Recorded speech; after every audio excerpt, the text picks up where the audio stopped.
Hello, Elvis. Good to see you. Um, Tight season, 56 games in whatever it is, 115 days, something like that.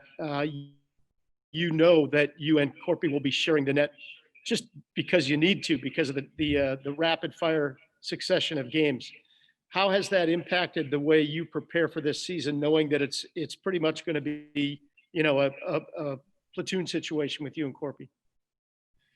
I mean, obviously it's going to be not that many games, but still it's going to be a lot of games really close. So I think it's good that we can share the games, and I think this is the best option for our organization, having two good goalies that can play every night. So yeah, obviously we are here working for the team, for the organization. So we're gonna do our the best as we did last season. So yeah, it's about just being ready every day. I mean, even if you are not playing, you have to be mentally ready. So for mental toughness, it's gonna be maybe a longer season, I think. But yeah, otherwise, it's everything is good. Elvis, do you think that this type of schedule is tougher on the goaltenders than really any other member of any team, not just your team, but any team? I mean, I'm looking on this as a long playoff mode, but I mean, it's gonna be fun as well. You are playing really often the same teams, so that's why in my head I'm taking this as a long playoff round.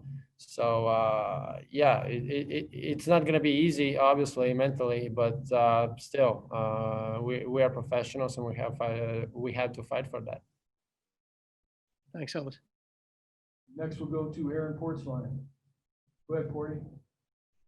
Hey, Elvis, thanks for doing this.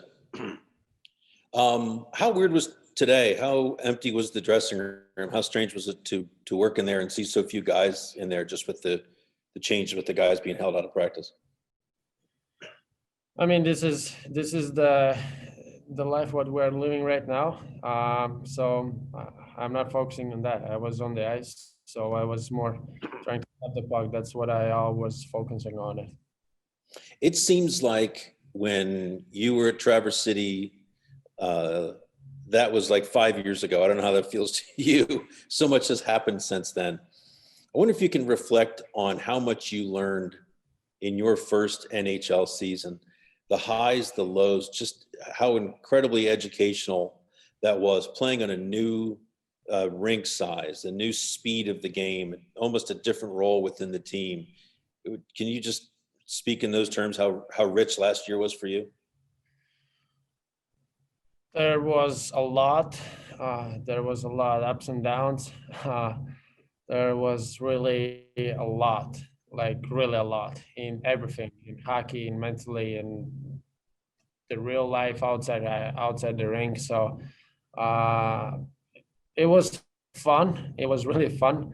I didn't expect to finish the season how I finished it. Obviously, it was really hard to get here and get used to it, to play in the small rink, small ice.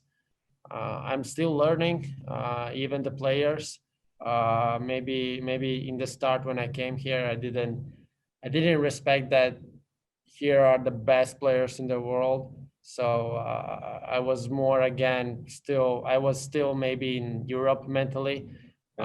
It was hard to get used to it on that and see that these guys, they don't joke. I mean, they're really serious. They put the puck in the little hole when they see it. So you have to respect the shooters. You have to respect the players.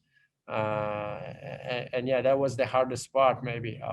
Well, then just I think I was maybe even thinking too much when I was on the ice. I was more thinking what movements to do and how to do them. But then when I got pissed off on myself when I was losing all games, and then when I had the last chance, when I gave it to myself, I just want to enjoy it and have fun on the ice. And then I wasn't thinking anymore. I was just trying to play my game and having fun. And then I was just stopping the pucks, and yeah, and it was good. You were kind of like the new kid in school last year, and I wonder if this year feels just totally different in that respect? You know these guys, they're your friends now, they're your teammates. Is everything just more comfortable this year? You still have something to learn, as you said, but how do you feel related to last year? Well, it wasn't easy even on that side. I mean, in the last 11 years when I was in Switzerland in Lugano, I never changed the team. Yeah. This was for me first time to changing the team, changing the country, the teammates, the new teammates. So that was hard. Right now, I feel like I'm in the family, so it's much easier. But still, I'm still young. I'm gonna make mistakes, and I have to learn. So yeah, get ready on that. Yeah, thank you. Next we'll go to Brian Hedger. Go ahead, Hedge. Hey Elvis, just wondering what the summer playoff did for you as far as learning, anything as a goalie. I know it didn't end the way you wanted to, injury and that kind of thing. But did you learn anything from that experience? Well, I seen first time in my real life what is NHL playoffs. It's completely different hockey. It's much quicker. It's much stronger, obviously. So that was something new that I learned, I think, which is good. Obviously, I didn't want to get injured. I wanted to help my teammates win and play. But yeah, I can't tell you really a lot. I didn't play it a lot, so because of injuries, so I didn't really like learning a lot of things. But I seen that this is good for me. I think that I seen in real life what's mean, and I felt it. What's mean the NHL playoff style. Obviously, without the fans, but I think with the fans, it would be much more crazier. So I'm looking forward to have that experience in my future. Yeah, and kind of shifting gears here a little bit. It's really important, obviously, for all you players to kind of watch what you do away from the ice and everything to try and avoid an outbreak of COVID-19. How about for the goalies? Is it even more so for goalies? There's only a number of you. It's not like there's 15 of you guys in camp. Are you guys having to take even extra precautions aside from the skaters to stay healthy? I mean, we are humans as well. We are like players. It doesn't change. I mean, the rules are rules. You have to respect them. You can't blame anybody who gets the COVID. I mean, you can get it. You can get it here. You can get it everywhere where you want. You can get it in a Walmart. So what are you gonna do? You're not gonna go out from the house and you're not gonna go to groceries. So I mean, you just have to be careful. You have to respect the rules. That's the most important thing. And then just, I mean, this is the life what we're living right now. You can't do anything that much about it. Thank you.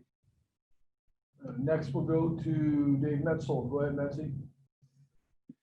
Elvis, I want to ask you about your new mask. There's a lot of cool things on your helmet this year. I wonder if you could just take us through some of the thinking behind some of the new designs on your helmet this year. The first one, it's all chrome. I wanted to do something really special because it's for 20th year anniversary for us. So I wanted something like a little bit special. So I did it one completely chrome, which looks really good. I like it. The second one, I have Kobe, my doggy on the side, who is shooting with a cannon. And then the other side, I did the wall. And on the wall, there is the graffiti of Elvis Presley because a lot of people asking me about it. So I did this for fans. And yeah, that's about it. I really like them. Dave did a really good job, and I'm really happy for them. Is one or the other your favorite, or do you like them both equally? You see, this is the difference this year. I like them both really well, really a lot. Last year, I was using one in practice, one in the game. In the games, I was using the one that I like it more, but this year I have a little trouble. So I'm using one day one, another one, other one. And the last thing is, when you selected an image of Elvis, how did you choose which image of Elvis? There are many different ways you could go on that. I had it already once in Lugano, Elvis image on my helmet. So I wanted kind of the same image. So I just keep that one because I really like that one. Any more questions for Elvis? Okay, thanks, Elvis. Thanks, Thank you. everybody. Stay safe, guys.